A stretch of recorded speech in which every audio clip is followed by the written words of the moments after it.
Hello everybody, it's time for another video, and this video on this cold and cloudy Wednesday, almost noon, I think it's like 2 minutes to noon.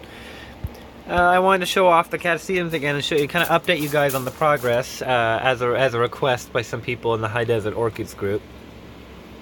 So we've still got, there's not a whole lot happening, like most of them have started to grow, but they haven't really gotten that far yet. I think this is the farthest along in this group over here. It's got roots starting to grow in and then leaves starting to emerge. Whereas others, like this one and this one, haven't really started to show anything yet. And then of course the Galliandra, let me get that to focus on it, Galliandra stangiana is finishing up with these flowers. They're starting to brown around the edges a little bit. But this one's a really off-season flower, and so you can see it's got new buds and a branch forming already before these buds even fall.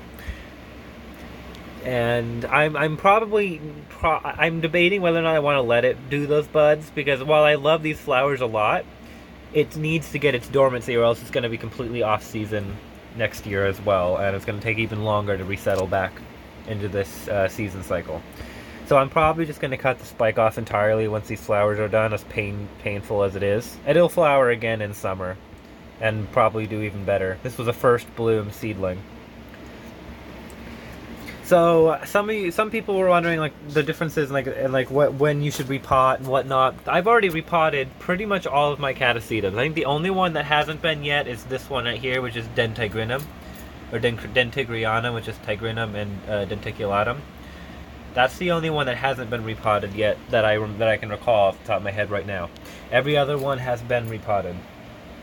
And so there's a couple of them where I like to say that I want to wait for new growth to begin before I repot, but there's a couple of them where I just couldn't wait, and so I centered them really well in the pot, and that should be fine. But generally you want to wait until you see the new growth begin, like even if it's just at that stage there where it's just beginning to emerge.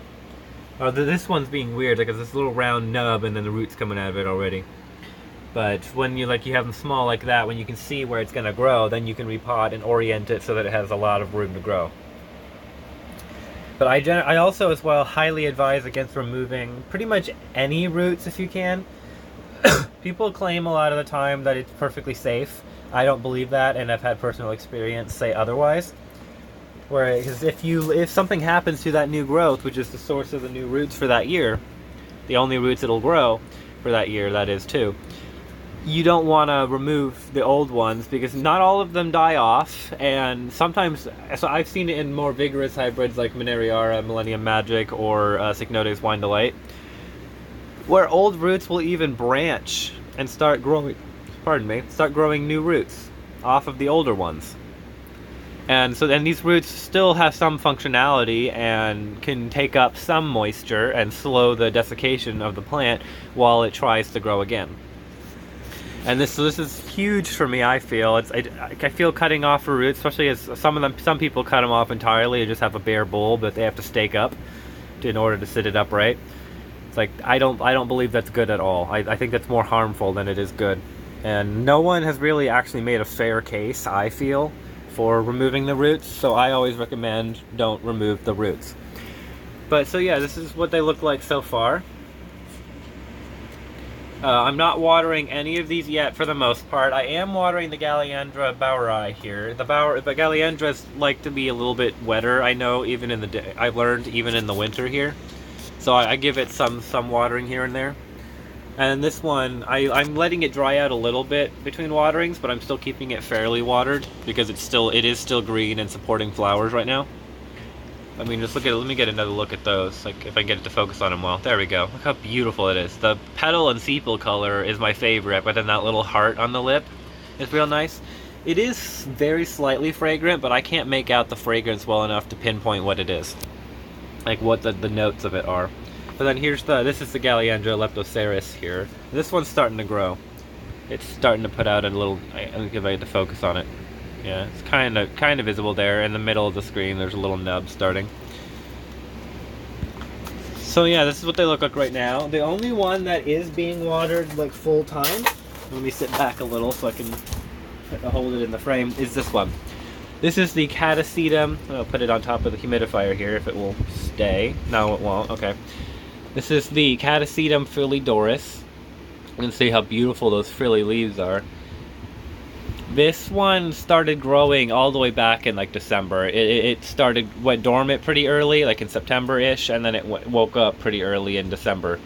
So it's been watered for a few weeks now. And you can see that it's got nice root growth going on. There's a big fat root coming to the edge right there and growing down. And so it's looking good.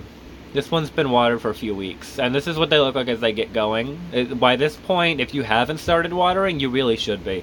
Because they are putting on a lot of growth. The watering spurs a lot of that growth as well. Once they start getting water, they erupt like very quickly into growth. They're rapid growers once they get started. After watering starts, that is. Until that point, they're very painstakingly slow, but once you start watering, they really rocket off. And so this one's growing huge. I might even think it'll surpass that bulb on the right there, which is the largest bulb on this plant right now. It's a decent-sized plant. It grew this bulb and then the big bulb right here last year in the same growing season. So this is like a very vigorous plant, but it's going to be a nice bulb when it matures. But that's, like I said, that's the only one that's getting full watering right now. The rest of them are either getting misted here and there, or really not getting any water at all.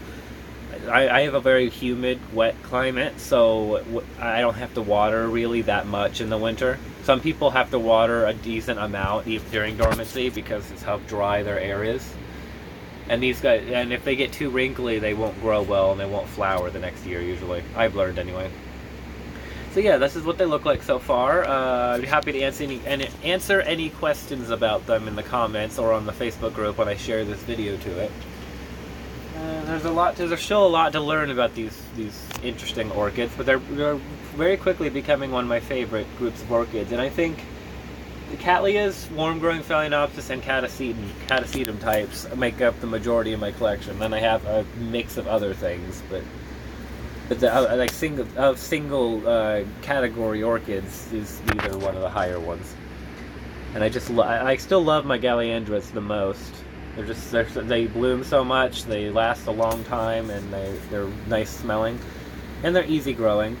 But the Catasetums and stuff are all super cool too. I've got one more up in the front. This is Chloisia Rebecca Northern. I'm trying to get it to spike because it made 2 big bulbs but never spiked. And other people from the same batch are blooming, so I know I'm doing something wrong and I don't know what. But as for these guys over here, they're all repotted, they're all good to go. I'm going to repot Rebecca Northern when I'm positive it's not going to spike. But anyway, I hope you guys enjoyed this video, just kind of showing off and updating on the Catasetums, and I hope you found something useful in this video, and I will answer any questions you have as soon as I can. Thank you guys for watching.